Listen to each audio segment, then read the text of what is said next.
Comment atteindre ses objectifs et réaliser ses projets en 2020? C'est ce qu'on va voir dans cette vidéo.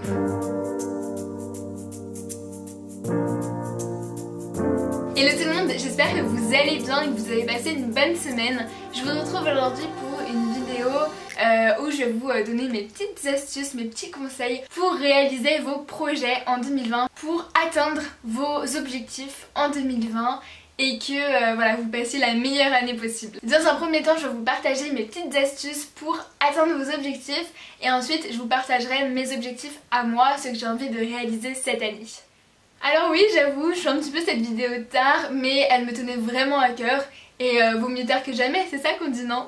Avant de continuer la vidéo et de vous donner tous mes petits conseils, je voulais vous remercier de me suivre sur Instagram et vous inciter à me suivre là-bas, puisque c'est vrai que j'aime beaucoup partager avec vous et je vous avais demandé quels sont vos objectifs. Et d'ailleurs merci pour toutes vos réponses, je les mets ici et c'est vrai que c'est super intéressant de pouvoir communiquer et partager ensemble. Donc merci beaucoup. Et avant de continuer la vidéo, vous n'hésitez pas à me dire en commentaire quels sont vos objectifs, vos projets que vous avez envie de réaliser en 2020. Je conçois totalement qu'on puisse ne pas aimer forcément de se donner des objectifs, mais personnellement j'aime bien m'en fixer, ça m'aide à avancer, à me projeter un petit peu, ça me donne un petit peu une direction dans laquelle aller et une fois qu'on atteint l'objectif, je trouve ça tellement bénéfique et c'est quoi le mot? Donc c'est parti, je vais vous partager tous mes conseils pour comment atteindre vos objectifs. L'outil qui va nous servir pour tous les conseils, c'est d'avoir un carnet, un espèce de journal de bord dans lequel on va suivre l'avancée de nos objectifs. Et ça, vous allez voir, ça va nous suivre pour tous les autres conseils que je vais vous partager. C'est vraiment un peu l'outil principal. Voilà, vous marquez mon carnet d'objectifs, bam bam, et je sais pas, c'est plus significatif je trouve, mais après vous pouvez très bien le faire sur votre ordinateur, votre téléphone, tout ça, sur les objets numériques. Donc sur la première page de notre carnet, on va venir écrire tous nos objectifs pour 2020 en vrac. Donc personnellement, comme vous pouvez voir, j'ai déjà écrit tout ça dans mon carnet, puisque c'est un petit peu comme mon journal de bord, journal intime mais pas vraiment, enfin en fait je vais écrire un petit peu un résumé de chaque journée, des choses un peu positives, gratifiantes, etc. J'ai fait une page Hello 2020, que l'aventure commence, et sur la page de droite je suis venue écrire donc tous mes objectifs pour 2020 en vrac. Dès que j'avais une idée, quelque chose qui me venait à l'esprit pour 2020, et bien je venais l'écrire sur ma page. Et voilà, j'ai écrit tout ça au crayon de papier puisque c'est un petit peu ma page de brouillon. Enfin c'est pas fixe encore, c'est mes idées qui me passent par la tête et je les note sur cette page. Ensuite on va venir tourner la page et là ça commence un petit peu à être plus intéressant puisqu'on va venir se focaliser sur les 3 prochains mois. Donc sur cette double page on vient inscrire tous nos objectifs pour janvier, février et mars. Et personnellement je les ai regroupés par thème. Donc j'ai un thème spécial pour l'école, un thème pour YouTube et Insta, et après j'ai un thème aussi genre pour famille, amis et anglais, puisque c'est vraiment une catégorie qui m'intéresse. Mais si vous par exemple vous voulez plus écrire, vous pouvez vous mettre un thème écriture ou alors dessin si vous voulez plus dessiner. Bref, un peu des grands titres et ensuite vous mettez vos objectifs en sous-partie. Je trouve que c'est plus intéressant de se focaliser sur les 3 prochains mois à venir que de se projeter sur les 6 prochains mois, voire sur toute l'année. Puisque souvent on se dit, alors, on vous demande quels sont tes objectifs pour 2020, quels sont nanana. Mais en fait, je trouve que c'est trop vaste et 2020, enfin une année c'est quand même long. Ok, ça passe vite, mais c'est quand même long. Et de se dire, enfin de se donner un objectif pour toute l'année 2020, souvent on va se tenir les premières semaines, les premiers mois à la rigueur, mais sur toute l'année, c'est pas vraiment tenable. Donc je sais pas si vous êtes d'accord avec moi, dites-moi ça en commentaire, mais pour moi, sur toute une année, c'est quand même assez compliqué. C'est pour ça que je vous propose de d'abord vous projeter sur les 3 prochains mois. et ensuite vous verrez qu'on va réitérer l'expérience tous les 3 mois en fait. Une fois qu'on a nos grands objectifs, en tout cas les grandes lignes de notre objectif, il va falloir un petit peu les détailler puisque on peut pas par exemple dire je sais pas je veux être meilleure à l'école, entre guillemets, enfin voilà, par exemple je veux être meilleure à l'école, oui mais ça veut dire quoi être meilleure à l'école? Il faut se donner un objectif. Donc déjà ça peut être je sais pas augmenter d'1 point ma moyenne actuelle, ça peut être autre chose bien sûr, hein, là j'ai pris cet exemple mais ce n'est qu'un exemple. Une fois que nos objectifs sont précis et clairs dans notre tête, on sait exactement vers où on veut aller, eh bien il va falloir faire un plan d'action, établir un plan d'action pour pouvoir réaliser cet objectif. Et ça d'après moi c'est la partie la plus importante.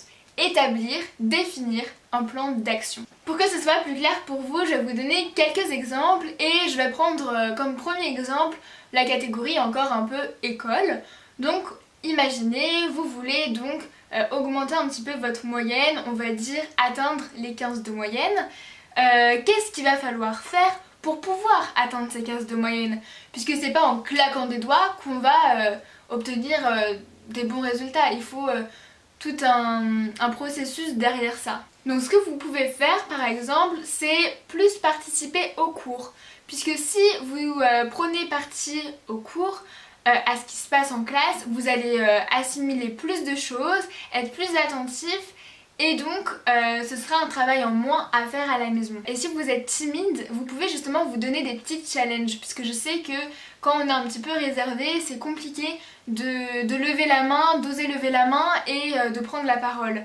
Mais justement, vous pouvez essayer de vous donner des petits challenges comme ça de temps en temps. Vous vous dites, allez, pour commencer, 1 fois par jour, j'essaie de participer. Ensuite, 2 fois par jour, et peut-être plusieurs fois dans plusieurs cours. Ça peut aller comme ça crescendo et ça enlèvera un petit peu votre timidité. On reste un petit peu dans la même logique, mais c'est donc de oser poser des questions. Je sais que des fois c'est un petit peu compliqué puisqu'on se sent bête, mais justement j'ai un proverbe chinois pour vous, c'est alors poser une question c'est se sentir idiot pendant 5 minutes, mais ne pas la poser c'est rester idiot pendant toute sa vie.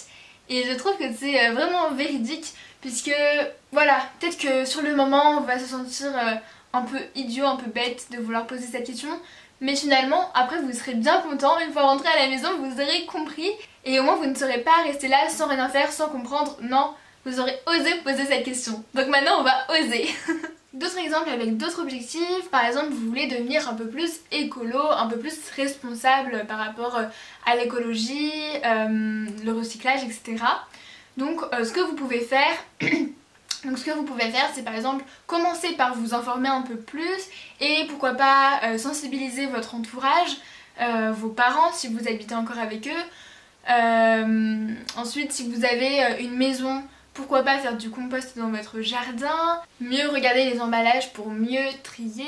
Et un dernier exemple de plan d'action pour un autre objectif, donc celui-ci c'est si vous voulez vous améliorer en langues étrangères, par exemple l'anglais.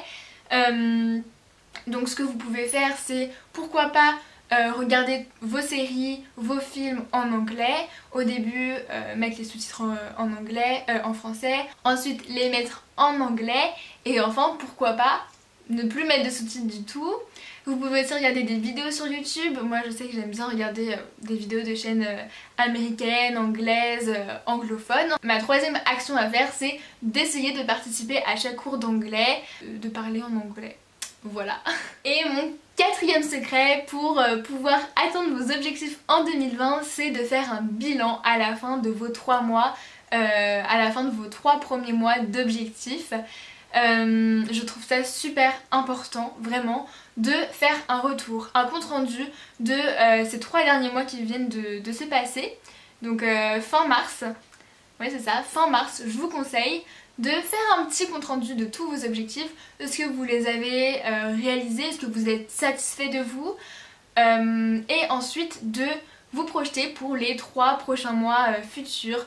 Donc là ça va être avril, mai et juin, et pourquoi pas vous donner de nouveaux objectifs ou alors de vous donner les mêmes pour encore plus les approfondir. Et aussi c'est le moment de venir reprocher dans votre première page d'objectifs, donc là où vous mettez en vrac tous vos objectifs de 2020. puisque peut-être que pendant ces 3 mois qui se sont passés, vous avez noté des nouveaux objectifs que vous vouliez vous donner, atteindre, et du coup bah voilà, vous pouvez venir noter de nouveaux objectifs pour les 3 prochains mois à suivre. Et je sais que par exemple pour mes 3 premiers mois, donc janvier, février, mars, je me suis pas donné tous les objectifs que j'ai écrits sur ma première page. Et du coup c'est intéressant de me dire que les 3 prochains mois à venir, eh bien je pourrais les mettre en pratique. Je sais pas si j'ai été assez claire, mais j'espère en tout cas. Mais en gros voilà, me donner des nouveaux objectifs qui étaient dans ma tête, mais je me suis dit bah je les mettrai en place un petit peu plus tard. Et ça permet de pas culpabiliser, puisque vous savez que de toute manière vous allez les pratiquer, les mettre en place dans les mois à venir, et qui sont toujours là dans votre tête. Du moment s'ils ne sont plus dans votre tête, vous les avez écrits sur la page de vos objectifs en vrac pour 2020.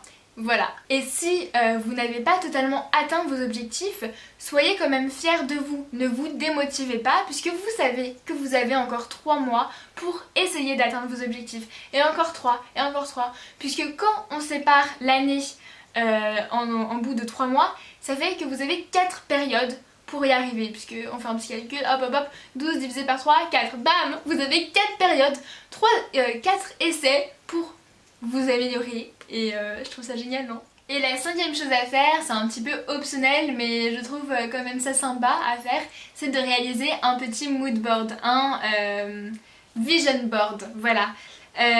En fait, je pense que vous en avez déjà sûrement entendu parler, mais il s'agit de créer un espèce de tableau, ou de tout mettre sur une feuille. Ça peut être voilà, un tableau en liège ou sur une feuille basique. Bref, de coller des photos, soit trouvées sur internet, sur Pinterest, Wearchit. Vous imprimez des photos qui vous motivent, qui vous rappellent vos objectifs. Vous pouvez aussi en trouver dans des magazines. Par exemple, si votre objectif c'est de manger plus sain, vous pouvez, je sais pas, imprimer une photo avec une belle assiette bien colorée, avec des fruits et des légumes, voilà, qui vous rappelle un petit peu que vous voulez manger un petit peu plus sain. Et ce support, vous venez l'afficher quelque part où vous passez souvent, où vous le voyez régulièrement, puisque ça va venir vous rappeler vos objectifs, ce que vous devez atteindre, ce que vous avez en tête, vers quoi vous devez aller. Et c'est vraiment super intéressant. Moi personnellement je ne l'ai pas encore fait, mais je pense pourquoi pas le faire. En plus ça développe vraiment votre créativité. Voilà, vous pouvez dessiner si vous aimez dessiner, bref, faites-vous plaisir. Et si vous en réalisez, n'hésitez pas à m'envoyer tout ça via Instagram en message privé. Montrez-moi vos chefs-d'œuvre. J'en ai fini avec mes petits conseils pour comment atteindre vos objectifs, et maintenant je passe à mes objectifs à moi que j'ai notés pour ces 3 prochains mois. Donc mon premier objectif, c'est dans la catégorie un petit peu école, c'est d'avoir 15 de moyenne. Et donc mon plan d'action, c'est un petit peu comme ce que je vous ai dit tout à l'heure quand je vous ai donné un exemple de plan d'action. Ensuite par rapport à YouTube, alors j'ai noté poster une vidéo chaque dimanche. J'ai complètement... Enfin j'ai pas posté de vidéo la semaine dernière, donc d'ailleurs je m'en excuse. J'avais pas trop le temps la semaine dernière, et du coup bon, j'en ai pas posté. Mais je me rattrape normalement avec cette semaine. J'espère que je pourrai faire le montage de cette vidéo. On va dire que je peux m'autoriser de ne pas poster de vidéo 2 fois dans cette période de 3 mois, on va dire. Donc là j'ai déjà utilisé un joker. Et sinon là j'essaie de continuer de poster une vidéo par semaine, mais il me reste encore un joker si je veux. Voilà. Et ensuite par rapport à Instagram, donc mon objectif c'est de poster un post par semaine, une photo par semaine minimum. Pour l'instant j'ai l'impression que j'y arrive plutôt bien, ça va. Et sinon continuer de vous faire des stories, et aussi la dernière fois je vous ai partagé un petit peu un espèce de study with me, mais en story, et ça vous avait beaucoup plu. Donc mon objectif c'est de continuer à faire ça. Ensuite par rapport à mon entourage, donc par rapport à mes amis, j'aimerais bien plus sortir, enfin après les cours, voilà. Ce que j'avais fait, enfin j'ai déjà fait ça 2 fois il me semble, c'est d'aller prendre un chocolat chaud avec mes amis, c'est vraiment super bien, on peut parler etc, enfin c'est génial. Et ensuite voilà, donc essayer un petit peu plus de sortir plutôt que de rentrer directement chez moi. Donc faire un petit peu moitié-moitié. Et ensuite par rapport à ma famille, j'aimerais bien appeler mon entourage un peu plus souvent ou au moins envoyer un petit message de temps en temps parce que ça fait toujours plaisir. Et ma dernière catégorie d'objectifs c'est l'anglais. Donc voilà, m'améliorer toujours en anglais parce que c'est vraiment une langue qui me passionne, qui m'anime, je sais pas, j'adore vraiment l'anglais. Mon plan d'action je vous l'ai dit tout à l'heure. Donc voilà pour cette vidéo, j'espère vraiment qu'elle vous aura plu et motivé à atteindre vos objectifs. N'oubliez pas de me dire en commentaire quels sont vos objectifs à vous pour 2020. À la semaine prochaine et pour une vidéo qui normalement va vous intéresser énormément, du moins j'espère. Je vous donne rendez-vous dimanche prochain sur YouTube et sur Instagram, tous les jours maintenant, voilà. Allez, gros bisous.